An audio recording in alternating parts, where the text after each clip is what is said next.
Hello, Sinem. Hi, I'm Sam. What is a port of call? A port of call is the port where a ship stops to load or unload cargo, to embark or disembark passengers, or where an offshore ship stops to release the crew. However, some stops are excluded. For instance, stops for the sole purposes of refueling, stops for obtaining supplies, stops for container ships in the neighboring container transshipment ports. So those are, for instance, are the ports that are excluded. And in fact, for the transshipment ports, in order to reduce the risk of evasive port calls by container ships to ports outside of the Union and relocation of container transshipment activities to ports outside of the Union, the directive provides for an exclusion from the definition of port of call of stops of container ships in a neighboring container transshipment port.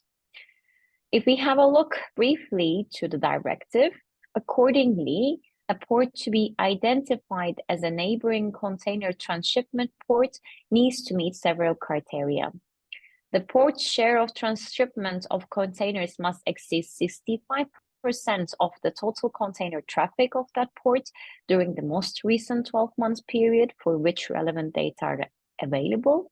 And the port must be located outside the Union, but less than 300 nautical miles from a port under the jurisdiction of a member state. But the implementing act is not identifying ports located in a third country for which that third country effectively applies measures equivalent to the directive. And when we have a look at the recent list published by the directive, we can see that East Port Said in Egypt and Tanger Med in Morocco are defined as both neighboring container transshipment ports.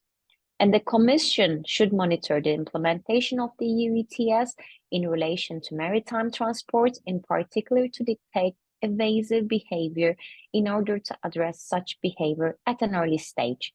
And the Commission should propose, where appropriate, measures to address evasive behaviors and update this list. Thank you. Thank you very much. Bye-bye.